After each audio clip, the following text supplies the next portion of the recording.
pleasure to introduce to you David Perkins, a man who is described as charming, smart, competent, handsome, gracious, dedicated, generous, supportive, hardworking, devoted family man, exceptional husband, marvelous father, amazing mentor, and great boss, and the list. Absolutely.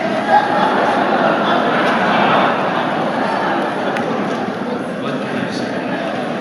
Dave has been connected with Crittendon as a volunteer for nearly 25 years now in various roles, including board member and treasurer, committee and advisory board chairs, financial consultant, and you know, in Crittendon jargon, 25 years is about 34 full-term pregnancies. This man has delivered, believe me.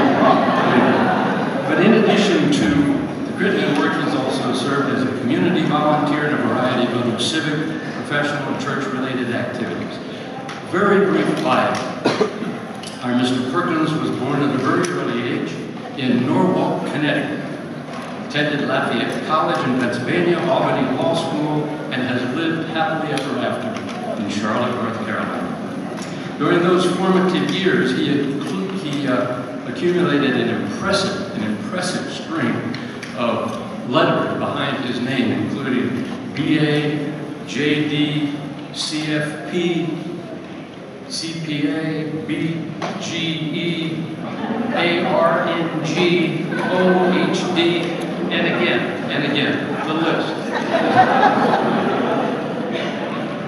Now, you may not be familiar with BGE, that's Biker and Golfer Extraordinaire. ARNG, all-round nice guy. And OHD, one handsome dude. As a young bachelor in Charlotte, Dave was introduced to Crittendon by none other than Sarah Bell Gambrell. I remember her words when recommending him for the board of directors at that time, those many years ago. Dave is a fine man, smart, talented, and handsome too. You're going to hear this word. You won't go wrong with Dave. Well, those were certainly very prophetic words. We have not gone wrong with Dave. But it's interesting to note that nearly every woman that I spoke to in preparation for these remarks said that same thing about him. He is handsome. On and on.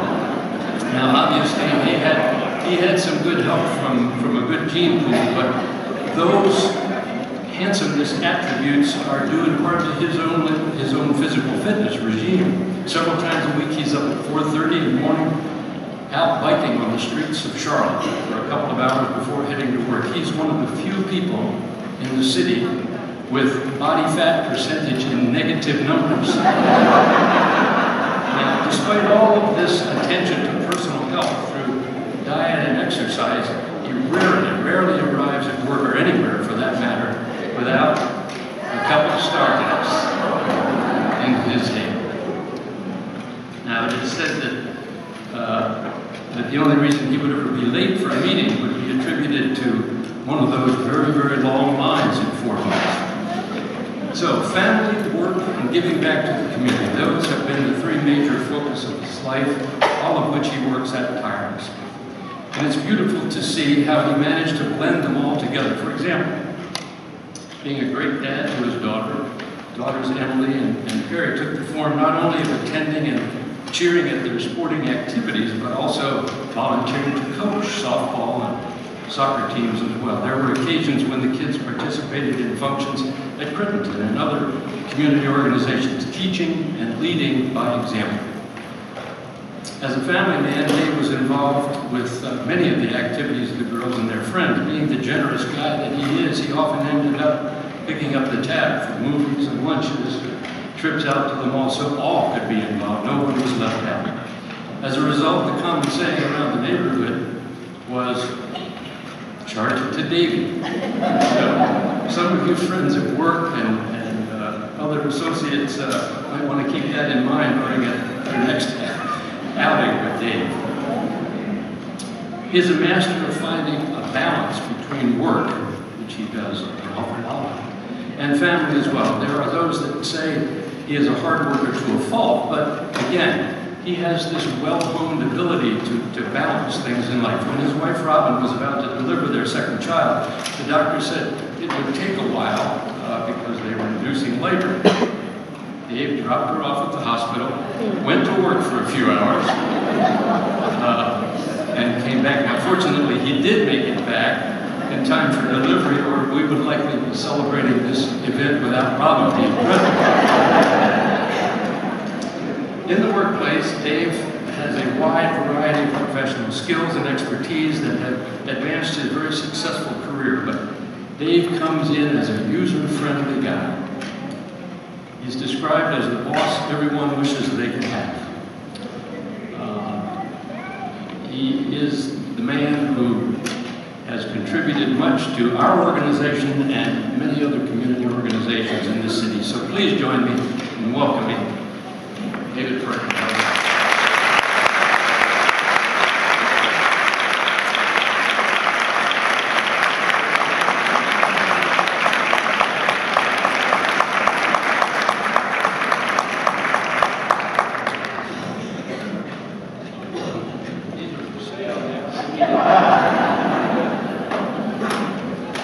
Ken, thank you so much.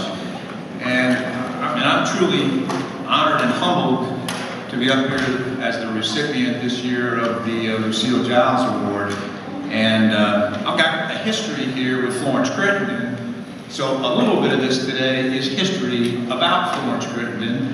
We've got a lot of folks here today that have been involved. We've got some folks that maybe are new to it. So hopefully some of this helps. First of all, Lucille Giles, if you're not familiar with her, and you heard Sonia's introduction, is frankly one of the greatest philanthropists that Charlotte has ever had.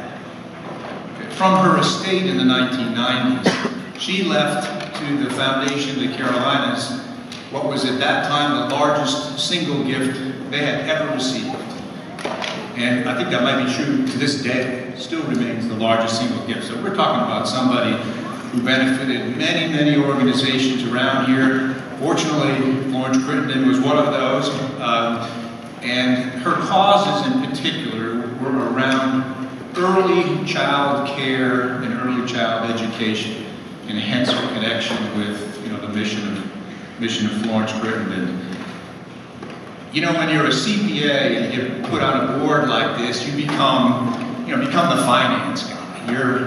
You're the numbers guy, right, by default. And I'm glad I got a chance to play that role and help the organization. But as I thought about that, it really makes me more like Charles Crittendon than it makes me more like Lucille Giles. And if you don't know the history of Crittendon, Charles Crittendon was the creator, the founder, the original person who got Florence Crittendon started all over the country. And he was a Yankee like me, a finance guy from New York, a numbers guy. And out of love for his daughter Florence, who died tragically at 4 years old, he went around the country and started Crittendon agencies and dedicated his time and his money and his efforts to helping the causes of women who were living at the margin. And one of the things that the early Crittendon organizations did, and still do to this day, which makes them really, really unique, is not only do they provide services, they provide care, they provide love and well-being, but they also teach skills. They help young women who maybe haven't had the opportunity to develop some life skills, parenting skills, family skills, friend skills, survival skills for the world. They learn those, they have an opportunity to practice those, and with those skills, they are truly able to go out and have a life-changing opportunity for success. That's one of the hallmarks of Crittendon, and one of the things that really sets it apart. Ken mentioned I originally got on the board through, I would say, the suggestion of Sarah Gambrell. But if you know Sarah, I had just moved to Charlotte from Hartford, Connecticut. I was new to this town, didn't know anybody. And I happened to have a client that every CPA and attorney in this town would have died to have, namely Sarah Bell Gambrell. And Sarah, in her, charming, offhand way, said to me one day, "David," which I knew she meant to get my attention with, she said, "There's this wonderful organization here in Charlotte that needs help in their finance area, and don't you think it would be just lovely if you got involved?" And you can imagine there was only one answer to that: yes, ma'am. Glad to do it. 25 years later, here we are. And that's 25 years on the finance committee and the board of advisors and all kinds of other things. But I do want to set the record straight on one other thing. I have participated in the Florence Crittendon golf outing every year since it started.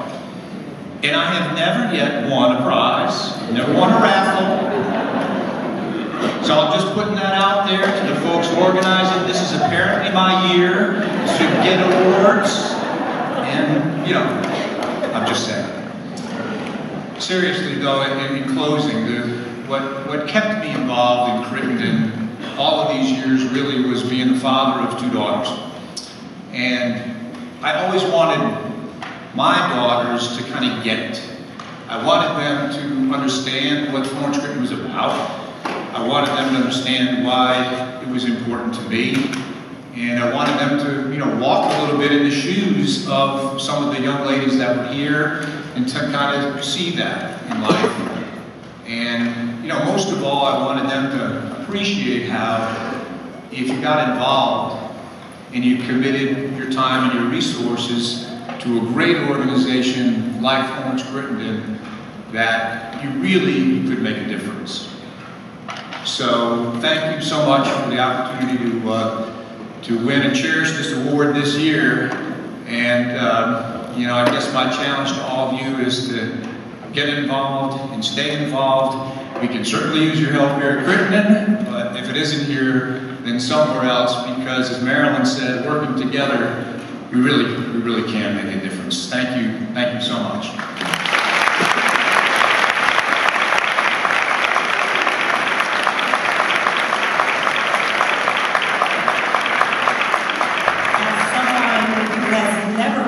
Numbers person, I'm always happy there are people like Dave on the board who can help me with the financial report. So it's always a pleasure, and I think we actually served a few years together. He was wonderful at that. It's now my honor to bring up Valencia and Felice. Valencia is here because she wants to share her story today as a former client at Florence Crittendon Services.